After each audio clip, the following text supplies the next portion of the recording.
Hello. We won't wait. We won't run. We'll conjure up the courage we need to create solutions for our homeland. Our Africa. With our courage, we will innovate for our time. We will raise up a new generation of independent actors who, with us, will build a new tomorrow. We won't wait. We won't run. We'll do it ourselves. We are #DIY Africa. Welcome to #DIY Africa, presented by the Civic Tech Innovation Forum and Jamfest.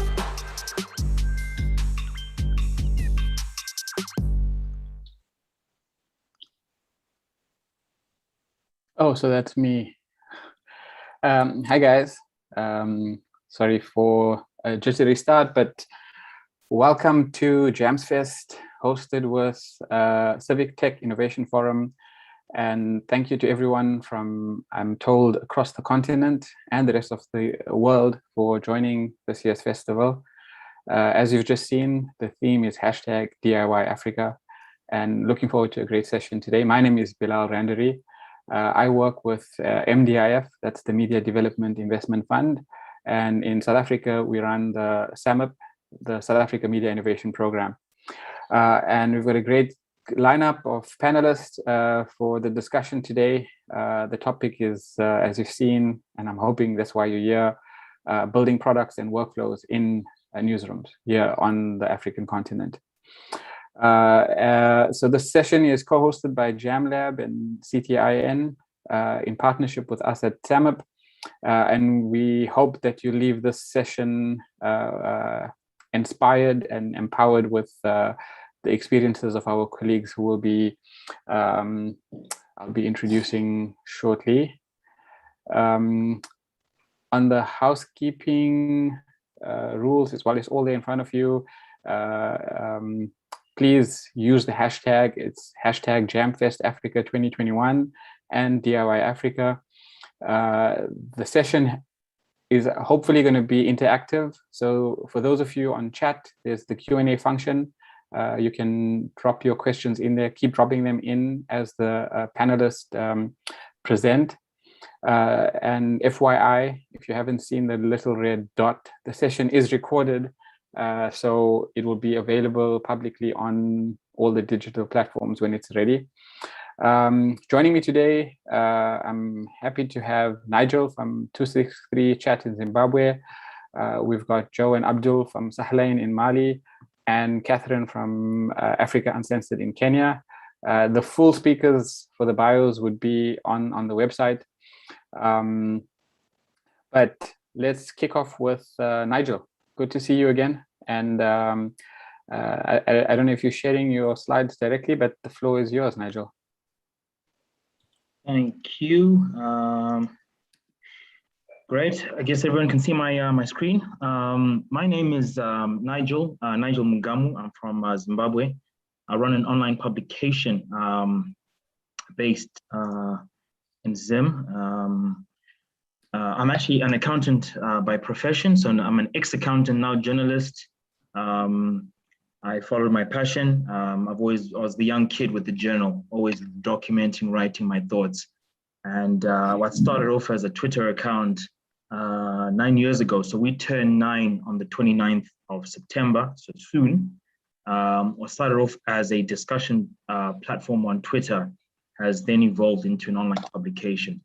And so we publish our news on 263chat.com. 263 is the country code.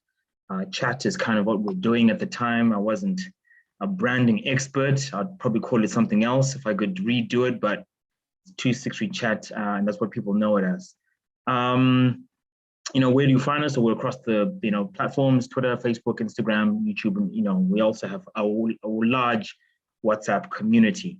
What I really wanted to talk to you today, obviously, the topic is about product, but just to show you how we think of product and what our overall game plan is.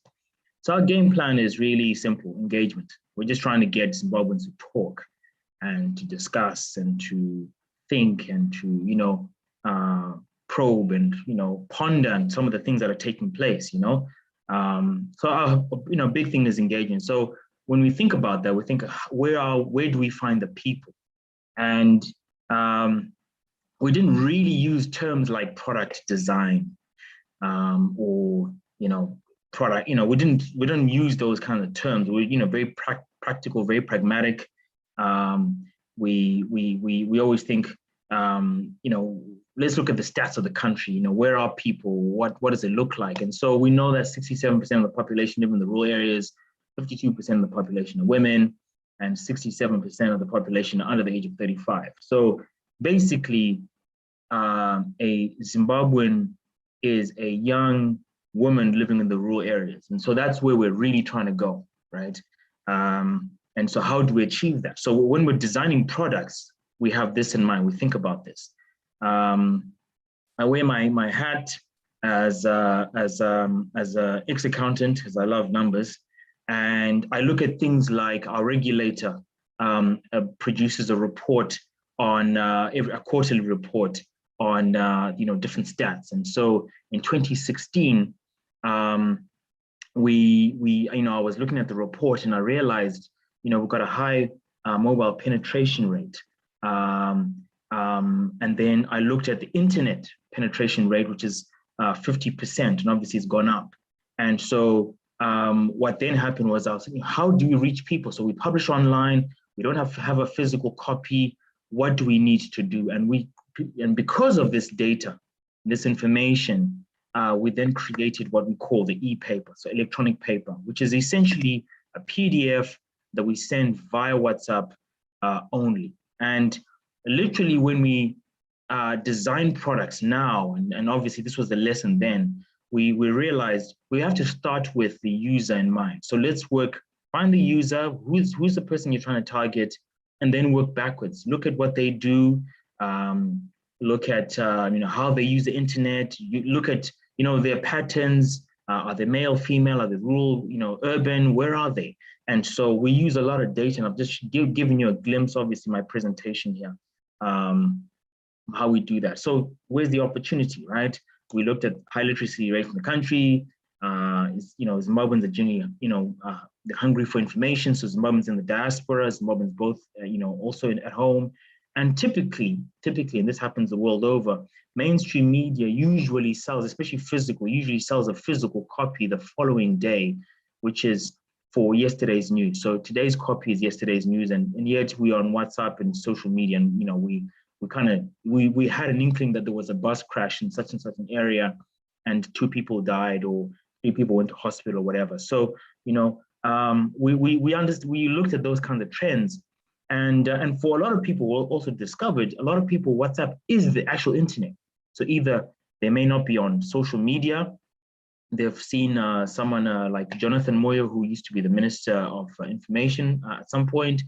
He tweeted something, someone took a screenshot of that, someone took a link of that, someone took the copy paste the text and it's shared on WhatsApp. So we looked and said, look, how do you get onto WhatsApp? And so we came up with the e-paper. And the one thing that we decided to do was to say, our e-paper is free. We're not gonna ever sell it. It doesn't make sense because we're trying to reach as many people. Right now, our current circulation is sitting at just under 50,000 subscribers who receive this every day. And like I said, it's free. We've got different groups. We've got hundreds of groups. So we either share them in our groups, the e-paper group. We've got, and this is all shared on WhatsApp only. So we just decided this is a WhatsApp product. We've got groups that our WhatsApp numbers been added in, and we also distribute the e-paper in there. Of course, our website, we've got a product that competes with our website, and that's okay. These are different products. So someone who has full access to the internet can go onto the internet. Someone who has limited internet has our e-paper. And of course, we're working on, under COVID, we started working on a product for SMS. So how do you distribute news on SMS and make the subscriber pay a little bit of money for sending that? So that's us in a nutshell. Of course, in conclusion, our focus is really a mobile phone. We like to think of the most basic phone and say, look, how do you reach that person? That person is usually like I said, rural, they're a woman, they may not have data, even if they do have a smartphone, and how do we reach them? And with that, I come back to my conclusion, and the conclusion 2.0, as I like to call it. I think, look, we've built a community around the brand 263 Chat, and so we're always looking at ways of serving and informing the community that we have. With that, I come to thank you for listening. Thanks. Thanks, Nigel. Before we move on to Joe and Abdul, and I'm keeping an eye out for other questions, and I think we can come back in the Q&A session, but I have a minute left of your time. I wanted to know, like, on WhatsApp, are you able to track, you started off talking about engagement. So what's the way of measuring this? Because that's a big limitation of WhatsApp. It is a big limitation. I mean, we've tried all sorts of stuff, but then, you run the risk of being banned, right? Because WhatsApp is very strict on that. I mean, we actually developed, right now, we still distribute the e-paper manually. And, and the reason why we do that is because we were warned a couple of years ago by someone who actually works for Facebook and WhatsApp in South Africa. And she said, don't automate the system. We had actually developed an automatic way of distributing the e-paper, but we decided not to do that because it doesn't serve our community if we're banned or, so it is difficult to track the reach. Which is why we at the last page of the e-paper, it says to subscribe, send a WhatsApp to this number. So you opt in, and we literally are able to tell, look, you opted in, so therefore you are interested in receiving, and then we assume that if it's something of use to you, you will then share it with at least 3 people.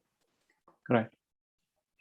Okay. And have you tried any any hacks to test what the engagement is? Like, I know traditionally newspapers used to do the crossword puzzles, and you submit those, or recipes or letters to the editor. Yeah. So we're working on something that will sort of tackle that. We actually want to do some surveys, actually. So one of the things that we want to know, we've had the e-paper. I forgot to mention this. We've had the e-paper now since November 2017. So 10 days or so before the coup, not coup. So we've been doing this for a while. So when COVID hit, we were primed, and actually we saw our numbers shoot up. And of course, but what we want to now know is, where are you? How old are you? Are you, male, female, other? Then that's sort of information. And, obviously, once we gather that, then we'll be able to then ask you other questions like, do you want to see a daily recipe? Right. Yeah. Okay. So thanks for that, Nigel. There's a question in the chat. In fact, I'll ask you maybe to have a look at that while we move on to Joe and Abdul from Sahrain. I don't know who's leading, but you guys can go ahead with your presentation. Okay, thanks so much for having us. And thanks to Nigel as well for your presentation. So Abdul Salam and I, we co-founded Sahelian in 2014. Sahelian.com, it covers the Sahel region primarily, and we're based in Bamako. I'm just going to share my screen now for our presentation.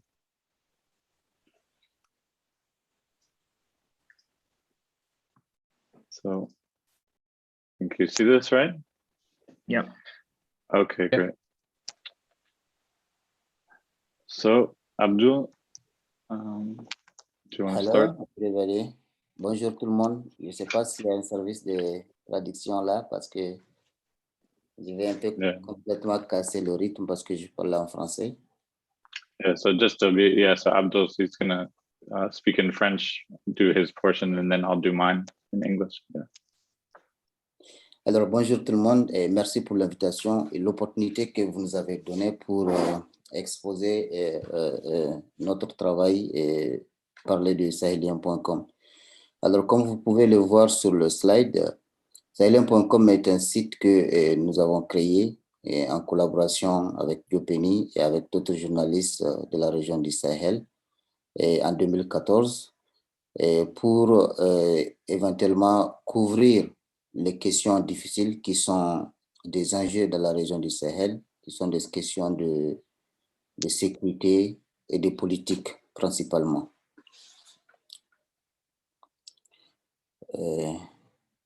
Yo, tu peux aller en bas. Alors, nous, notre créneau est de faire des informations qui sont basées sur les faits, des fake-based news.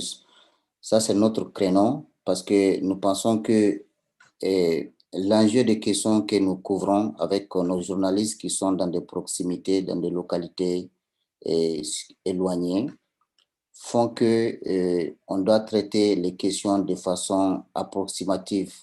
Donc, on doit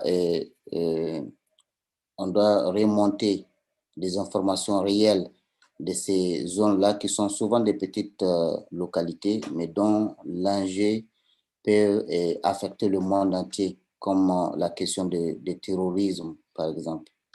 Donc, nous, notre créneau, c'est de faire de contenus informatifs uniquement basés sur les faits et avec la vidéo. Donc, nous avons des... Oui, vas-y. Nous avons des priorités thématiques dans cette démarche de couverture médiatique de la région du Sahel, et notamment des questions qui sont souvent des thèmes difficiles d'accès pour les autres médias et pour les journalistes, pour les autres journalistes, parce que grâce à notre réseau de journalistes et locaux qui sont dans des petites localités, nous pouvons avoir accès à des informations et aussi avoir accès à ce que les autres forces de puissance font dans ces localités. Donc, nos priorités sont en quelque sorte de traiter des questions militaires, surtout des questions militaires françaises avec cette force de présence française au Sahel. Nous nous sommes fixés comme objectif de veiller sur les droits de l'homme et de veiller sur les activités de ces forces, de ces forces armées et le travail qu'ils font sur le terrain. Nous voulons aussi veiller sur l'élite politique qui sont intouchables à cause de la corruption, qui sont assez puissants dans ces zones-là, de veiller sur leurs actions dans la région et voilà quoi. Donc, mettre aussi l'accent de nos reportages sur la réalisation des femmes, mettre en valeur les femmes parce que souvent, cette zone, la promotion des femmes est aussi un enjeu. Donc, nous voulons aussi, comme nous avons toujours fait, nous focaliser sur la couverture de l'actualité politique, de l'actualité sécuritaire et aussi de l'économie de la région. Voilà. Nous voulons aussi aborder des thèmes comme si c'est des anciens thèmes, mais que c'est des thèmes qui sont toujours d'actualité parce que le système est toujours là, ça ne change pas. Des thèmes comme le discours sur la dette africaine, comment ça se passe, quel est l'impact sur les États africains. Et un dernier point, nous voulons faire la promotion de l'innovation africaine parce que nous pensons que ça, c'est des questions qu'il faut mettre en valeur. Il y a beaucoup de choses qui bougent en Afrique de l'Ouest principalement. Donc, nous voulons mettre en avant aujourd'hui ce mouvement du continent africain. Comment est-ce que ça évolue? Nous voulons promouvoir aussi l'innovation africaine, surtout de la jeunesse africaine. Voilà, donc je laisse la parole à Joe pour continuer un peu le reste. Merci. Okay, thanks so much, Abdulsalam. So, yeah, so we have a website and we have Twitter, YouTube, and Instagram accounts. So we publish primarily text articles and videos and photos as well. So our main audience is in West Africa. It's in Mali, Nigeria, and then we also have US, France, and the UK. We have 3 million total views of our 500 videos on YouTube, 5 million total views from our 107,000 subscribers on Facebook, and then Twitter accounts. Most of our readers and viewers are below the age of 40. So our audience is really young. like probably a lot of audiences for the region. Here are our co-founders, that's Abdul Salam and myself. We founded it together. I used to work for Reuters in West Africa. Abdul Salam has worked for a lot of different companies, both international and Mali-based, and he's also from a cinema background as well. So we, in addition to our website, we do film production, documentary film production as well. Our current operations, we cover Mali, Burkina, and Niger, but we expanded our coverage in December 2020 to cover all of West Africa with a special focus on Nigeria, and to do it bilingual, of course, English, French. And we've published thousands of articles since our launch in 2014.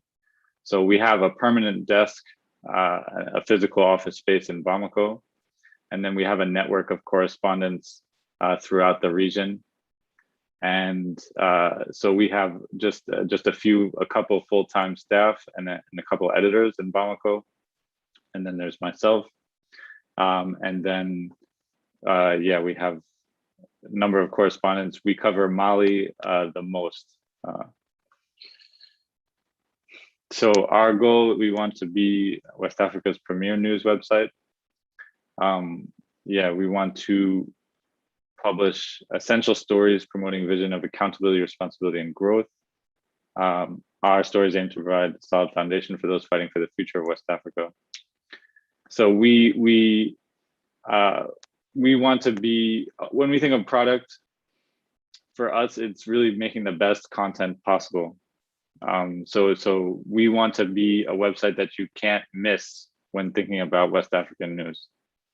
So how we do that is what we found is that the articles that reach the most people, that get the most engagement, that get most people excited, is articles that really nobody else can do. So we, for example, did a pretty extensive investigation into the civilians that have been killed by French airstrikes in Mali. That was the first news website or news media in general that really looked at it in depth. We were able to do that by visiting zones that basically almost no other news agency can really access from our network that we've developed for years.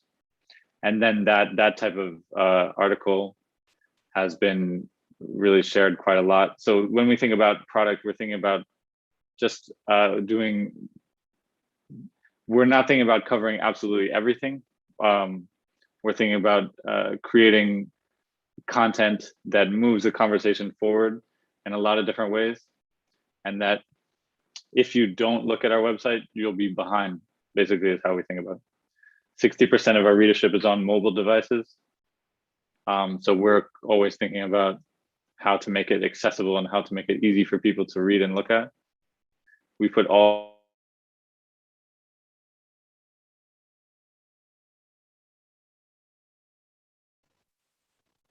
Is it just me or have we lost Joe?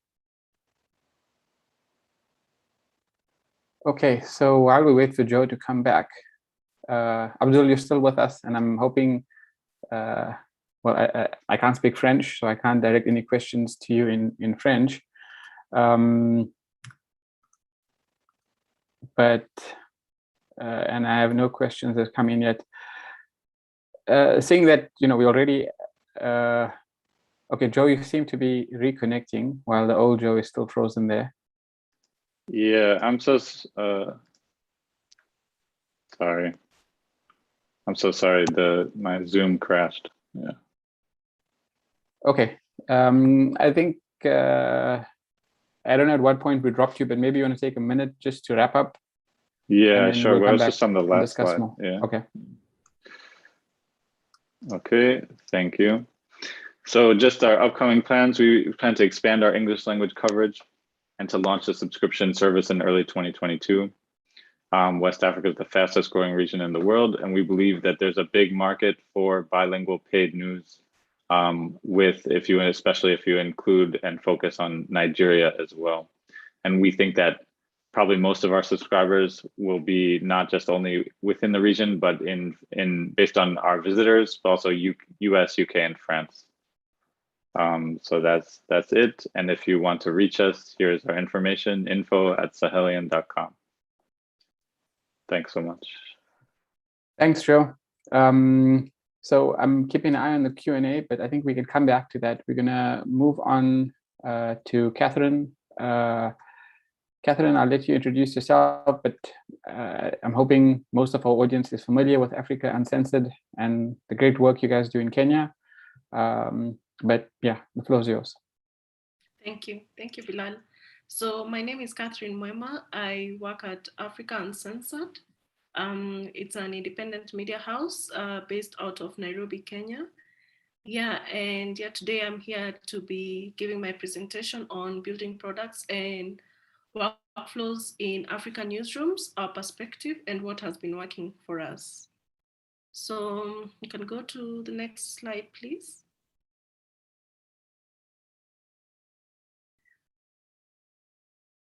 Yeah, so that's us. Our goal is to show Africa as it really is. That's just our editorial policy. And it applies to all our products and content that we produce. Yes, next slide, please.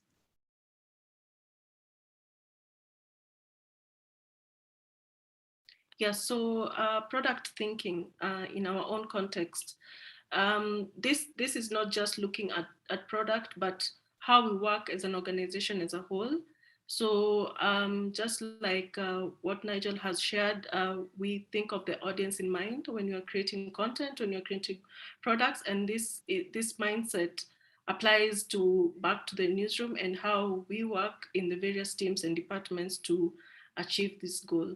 So when you go to the next slide, I'll talk about strategy.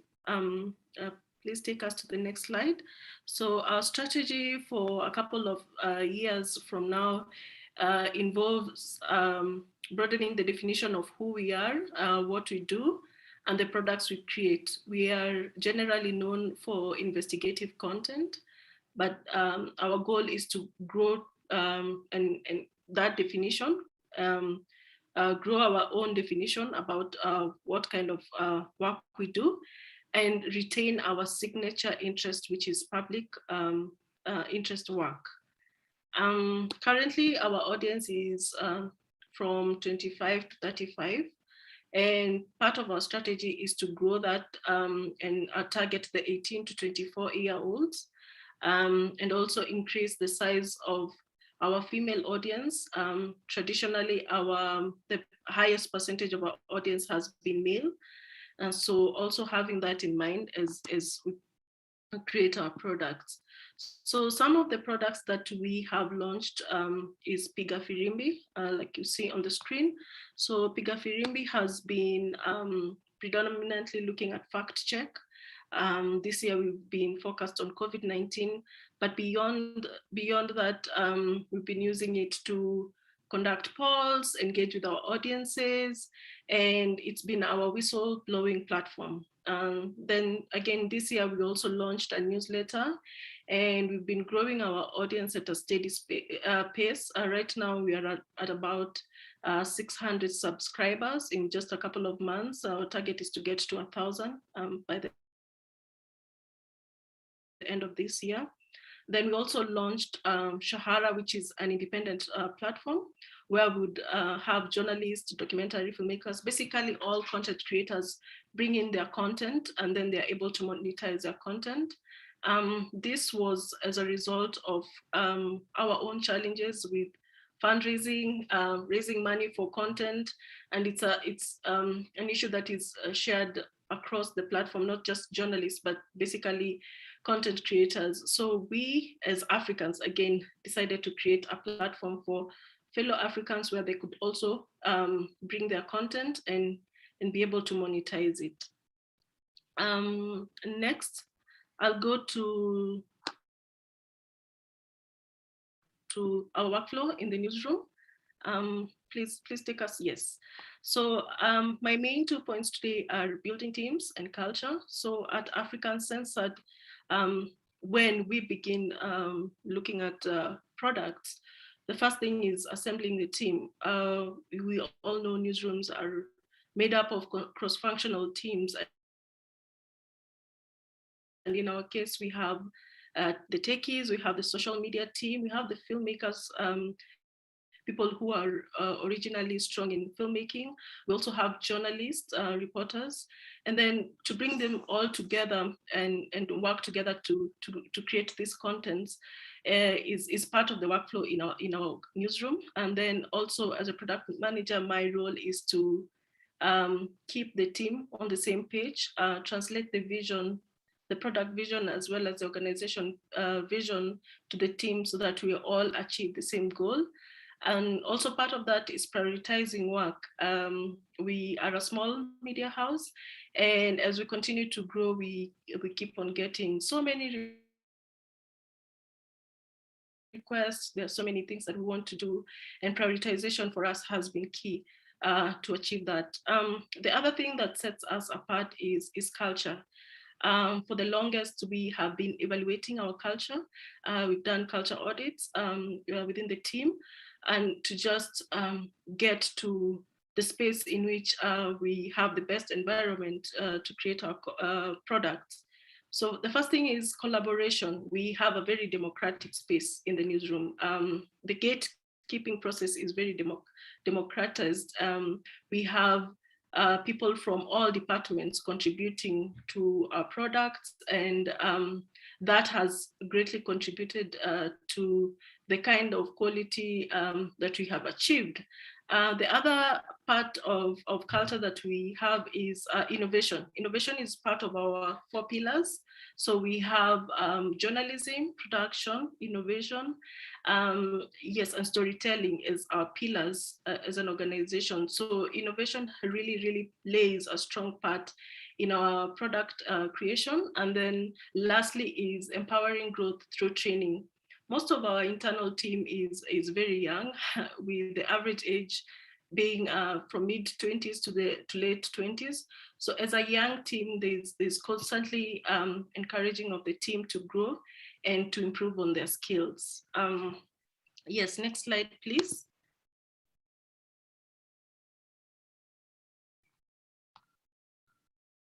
So product thinking in our newsroom. Some of the challenges we've faced so far is, again, money. I'm sure all the small newsrooms here can attest to the same experience, where challenges fundraising for the money to build the product. Luckily for us is that we have a very strong fundraising team that has been responsible for fundraising for our products. Eventually, our strategy is to have our audiences buy into the products and are able to contribute to our revenue and making us sustainable. The other challenge this year has been the pandemic. Just having the team adapt to that challenge has been quite a challenge, but I can attest that we're getting to the point where we can sustain the team both offline and online at the same time. Then the other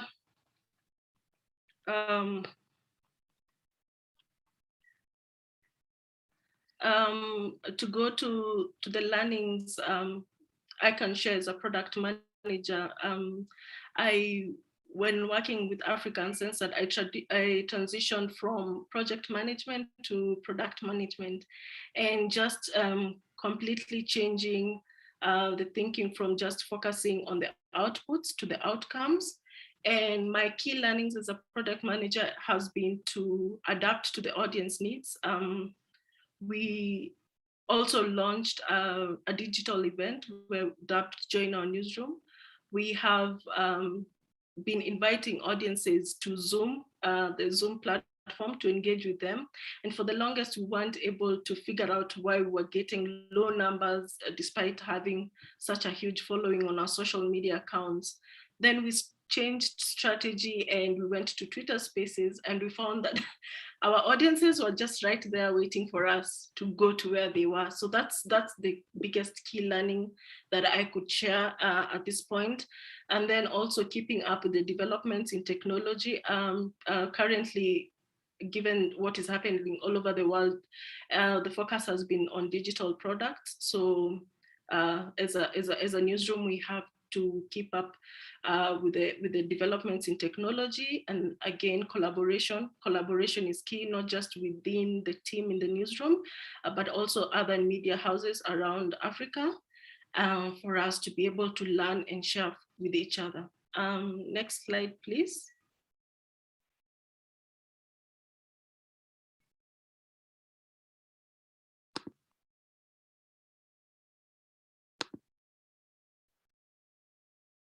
Yeah, so in conclusion, what I would like to share for other newsrooms probably they could take up is, first of all, understand your product vision. It could be the chart, it could be the newsletter. Just understand what is a vision for that product, and then align your cross-functional team to that vision. Like I said, culture is king. If you start the right way, then you end the right way.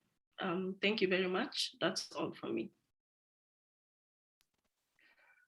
Thanks, Catherine. And I think we can maybe tackle some questions now. Okay, so please, everyone else, if you want to ask a question directly, I think I might be able to request that. For now, we can start. I think we've got about 20 minutes left. I see 3 questions in the Q&A so far. So let me start with this one, both to Catherine and Joe, from Simpra, I think, asking about monetizing your newsletters. So Catherine, if you want to go first, I know you mentioned you've got a newsletter out on Substack, which, yeah, maybe you want to talk a bit more about that, and if you've started monetizing, what that experience has been, before we move to Joe. So as far as the newsletter goes, we haven't started monetizing it yet, though we have seen a direct conversion of our audiences who subscribe to a newsletter to our other kinds of products. So we started another product. It's also a quiz during the COVID time, where we were quizzing our audiences on COVID-19. And then now that quiz evolved into a game show. And the same audiences have been moving with us. So eventually, when we get to monetizing our content, it's a test of also how can we retain our audiences, as well as how in the process of growing our audiences. Yeah. All right, cool. Joe, you guys, have you monetized your newsletter? Are you looking at doing so? Mm-hmm. So we have a newsletter that's runs on MailChimp. We don't monetize that. The main money that we make is mostly from video production. We've relied mostly on grants for a little while, and then we do film production and video production on the side for third parties. And then, yeah, we're going to launch a subscription service that will be a tiered subscription service with some free content to our website and some paid content to our website. And the newsletter will be part of that strategy. So that's the plan. All right, cool. I'm actually going to jump to the last question there and maybe bring you back to start with Nigel. So the question is directed to all of you about your monetization strategies for your different products, or your main product, I guess. So Nigel, do you want to start there? Like how are you monetizing 263 Chat? Yeah, so I set it up as a business from the jump, because I really felt that if it was going to fail, then it would just fail. So I didn't want. So we started off actually interesting. Someone said to us, "Oh, look, you're always on social media." And I say we, it wasn't we, it was just me, right? And someone said, "Oh, you're always on social media, so can you manage my Facebook page? And, you know, I'm not a digital guy, but another guy insisted. And so that's how we, you know, that was how we generated money. That money was then reinvested to buy data to keep us going. And years later, we didn't really think of it as, you know, certain things as products. You know, to us, it's just like our social media. We didn't look at it as a product. And I know Catherine and I were in a training session, you know, earlier this year where we were like, you know, ding, ding, light bulb moment. And we realized our social media is a product, the website is a product, you know, we do even training, right? So digital training. And now, funny thing is, you know, clients are coming to us for other things. So we make documentaries, for example, right? For other clients, because we've got the video camera, it's sitting there, we bought it, we invested it, you know, pretty much like what Joe's saying. And we do, you know, we help companies with, yeah. So we've got a variety of different products. Nigel, if I had to ask you to like, you know, give us just a snapshot, right? Yeah. So your revenues, what's the split? You know, 10% something, 20% something else, just so we get an idea of what makes 263 Chat, what funds it? Advertising. Advertising is what funds the business. Okay, so that's 100%. 50-50. Okay. So multimedia services. So basically advertising, and then we, you know, big chunk multimedia services, about 5-10% on training and other sort of services like right. And is the advertising split? Like, do you do advertising separately on your WhatsApp product, on your website? Yes. Yes. And what's that split? So maybe 60% of our adverts are on social media, followed by the website, followed by the e-paper. Right. Yeah. Okay. So Nigel, while you're talking, there's a follow-up question. Well, not a follow-up, but there's a question here to you about WhatsApp saying they will no longer be available on older phones. So is this something that you're aware of? How do you see that affecting your audience? Yeah, we're very concerned about that. We're looking into that because, you know, we feel that developing countries are a target, right? And I don't think they've really thought it through. Clearly, I think they haven't really thought it through. I mean, you know, it doesn't make sense. So we have to find a workaround. Have you considered other platforms, Telegram, Signal, like some of those? So the thing is, you know, once again, you know, my presentation, I spoke about understanding the community, right? I am on Telegram, I'm on Signal, I've got Wi-Fi at home, I've got Wi-Fi at work, I've got data in between, but I'm not the community, right? And there's certain things I can't control. So for example, the telcos, right? The MTNs and the Vodacoms, they've got bundles for WhatsApp, but they don't have a telegraph bundle. Right. Right. So you've got to understand, you know, what the telcos obviously have an impact on where you put your products. So, and obviously we don't have a telco license, so you're relying on them. Right. Yeah. Okay. I mean, just from other experience that we've seen, Scroller, one of the other companies I worked with, has been doing this thing on MTN, where MTN has its own app and they distribute that, you know, data free. Have you looked into any of those? So like, you know, I don't think it's the alternative to social networks or social media, but something that the telcos are pushing as products that might be ways to reach your audiences. Yeah, so we're looking at that. There's someone in South Africa, ex-Zimbo guy, who is working on data-free stuff. So we're obviously having an active conversation there. I mean, the issue of data, I mean, I'm sure affects all of us here on the panel. And we've got, if you don't, you got to think of, okay, I've got data, but does the user have data? So I'm sure with even Joe would agree, they probably get more views on Facebook than they do on YouTube. And yet the monetization is really on YouTube, you know? So yeah. It's a balancing act. All right, thanks, Nigel. Catherine, come back to you, still on revenue. There's a question here from Nakuzula asking, do you only rely on raising funding or do you monetize any of your digital? So I think you've kind of touched on that, but maybe just to clarify. Yeah, so our split is majority of it from fundraising, meaning grants, and then the rest we also do a lot of commercial work. So being commissioned to do documentaries by broadcasters, both locally and internationally.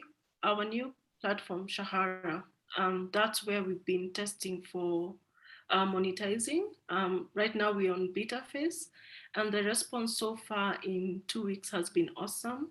So we have content creators sharing the content on our platform, and for every video shared, the audience gets to purchase the video for 100 shillings. That's about $1. And so far the first content creator has really it's been positive, so we keep on tracking that, evaluating that, and with time I'd be able to give like confirmation that it's a viable platform. Yeah.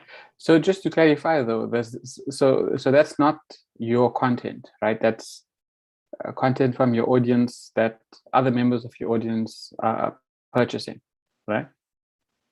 Both our content and also content from other content creators, including journalists as well. Right. And so what's the process for like what's eligible? What sort of vetting or approval does content from other than yourselves go through before it's available on the platform? So the content creators reach out to us, then there's a vetting process. There's also some community guidelines developed. And then once a content creator passes through all those stages, then obviously there's a signing of contract, and then it's put up for the public to now start buying. And the process of buying is also very simplified. In Kenya, we use a lot of mobile money, so people buy through M-Pesa, and it's easy. There's also credit card for our diaspora audiences. Yeah, so far we like I said, it's still on beta phase. Right. Very early in development, but the response so far has been great. All right, great.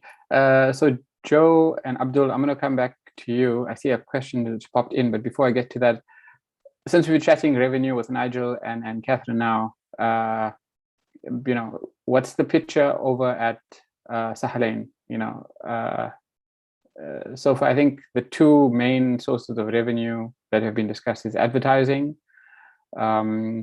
It's services, both 263 Chat are selling services, Africa Uncensored are selling services. I think that's something that you guys do with your production work as well. Is there anything else you've done around monetization?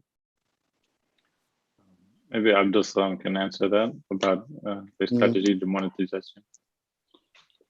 La stratégie de monétisation est basée principalement sur deux aspects principaux. D'abord, notre base au début, c'était la production vidéo, et jusque-là, là où on a pu faire plus de rentrées, c'est avec la production de vidéos, notamment la production de vidéos news, et aussi la production de documentaires, essentiellement vidéo. Donc, maintenant, il y a une autre opportunité avec l'ouverture pour nous de notre média à l'Afrique de l'Ouest, d'essayer aussi la monétisation avec l'abonnement payant. Donc, l'abonnement payant, nous pensons que c'est une opportunité pour nous, right, avec l'enjeu de l'information de la région ouest africaine, avec la qualité de contenu des articles d'investigation que nous allons mener. Nous pensons que ça constitue une grande opportunité pour nous de faire de la monétisation de nos contenus et de nos contenus articles, en fait. Right. So Thanks, Abdul. There's a follow-up question for you guys, and this is about West Africa. So it's, are you guys planning on setting up a team in Nigeria? Will you continue to focus only on West Africa in terms of your target audience? And third bit there is, what about Central Africa's French audiences? So yeah, so we were gonna make Nigeria the core and the main pillar of our English language coverage. And so we will set up a Nigeria team. It's unclear whether we'll have a physical office space or not, but there will be a Nigerian team. And we will focus mainly on West Africa. That's already quite a lot to cover. So I think, so I think going into other regions after that, I'm not sure it makes sense for the moment or in the future at all. Not to mention that our strategy is really also going to be to make content that appeals to the diaspora as well. So when we're thinking about diaspora, Nigerian diaspora is quite big in US, UK, of course. And so that's the strategy we're thinking about, is really focus on West Africa, but with content that will appeal to an audience abroad as well. Okay, cool. Let me just see the Q&A. So there's a question here, I guess, to all the panels. Actually, I'll come back to that. So one specifically for you, Catherine, around Substack. Like, why did you choose this as your platform, since it's more popular in the US than in Africa? Any thoughts on that? Yeah, I think for us, the choice was made out of purely that it's user friendly. It's what's been applicable to most journalists and newsletters by media houses, but also for our audiences, it's also the platform where we can grow our community. That was important for us, and also get to hear from them. Yeah. All right. This is a general question for the room. Let's see if anybody wants to take this. Like, how do you decide what is a product and what isn't in your newsroom? So I think, it's specifically about product, but maybe even touching on priorities. Let me jump in there. Please. So like I was saying, we Catherine and I learned how to define products earlier this year, but without that program, or rather before that program, one of the things that I guess Catherine and I obviously have spoken about is literally, I guess, where is the audience, right? And you have to remember that you are serving a community, an audience somewhere, and if you are not thinking about them and where they are and how they receive the news and how they would like to receive the news, then you're not thinking about product. True, but Nigel, to go back. Sorry, was somebody else talking? Yeah. No, I'm saying to go back. You're making the point earlier about also people don't use Signal and they don't use Telegram. You do, but having been down this journey and with the looming WhatsApp changes, to what extent do you need to not force, but educate users to say that this is what you should be doing, even though this is not where you are right now, and it may not be your entire audience, but starting off at least with those who have access to Signal and So when I started 263, Twitter wasn't a popular platform in Zim, so I was told and warned, you're gonna fail, you're not a journalist, all this sort of stuff. And you got to rise above all of that stuff and work with maybe just a small community, like you said. And it's a very valid point you're raising. And you touched on something really critical, educating people and saying, hey guys, here's a reason why you might want to try this, and then maybe when a number of people then switch over to Telegram, maybe the telcos will then follow and create a bundle. So, small steps. Cool, thanks, Nigel. And just by the way, I'm also a former accountant. I at some point decided to quit the books and do something more creative like media. And I must say, while the money isn't as great as being in finance, it's definitely a much more interesting experience. I'm going to come back to you, Catherine. Any final thoughts before we wrap up? Yeah, just like what Nigel has shared, for me is what problem are you trying to solve? Who are you targeting? Have you put yourself in their shoes. What do they need? Then if you're able to answer those questions, then you know what you're working on. You know you have a product, and a product is not necessarily the content. It can also be the platform. It's just it's the thinking. It's how you approach it. Yeah. Okay, very good advice there. Thanks, Catherine. Joe and Abdul, any final thoughts before we wrap up? For me, it's to think about product as so we think about what the audience wants and where they are and how to meet them, and we're also thinking about what they might want in the future and where we can take the audience. And so that's also part of our product thinking is how can we move conversations forward? How can we be at the forefront of the conversations, leading different conversations, so that to become sort of an indispensable space. If I can just jump in there and just add just a thought of my conclusion, part 2. I think be intentional, right? Be really intentional with your products, and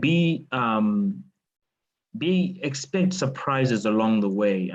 When we set out to create the e-paper, it was actually designed for people with limited internet access who live in Zim. But lo and behold, we found people in the UK, because our e-paper is sent out at about 7 p.m. local time. And lo and behold, we got someone in the UK saying, I want to join the e-paper WhatsApp group. And I'm thinking, no, but you got data for the internet. And then they turn around and say, well, I commute for an hour and a half or an hour on the train. So your e-paper comes in just before I get on the train. By the time I get off the train, I've read the news. Now I'm informed. So we hadn't anticipated that. So, prepare for some surprises, some good surprises and some bad surprises, and learn from it. Thanks, Nigel. That's a very excellent point to end up with. And I think it's something that resonated from all of the panelists. I want to thank you all for sharing this. My conclusion is that, 5 years ago on a similar platform, it would have been journalists and media people very arrogantly talking about what the people need. I think what's been consistently coming through from all of you is listening to what people want, and taking that into your, that doesn't lead you totally, but you can't ignore that. It's a big part of how you develop your products and roll it out. There was an update for those of you who are interested in taking this discussion forward. There's a session coming up at 2:30 this afternoon on product and product development with Becca from the News Product Alliance. Okay, that's on our screens now. And there was one more thing I needed to talk about. Yes, that's the virtual exhibition this evening at 5 p.m.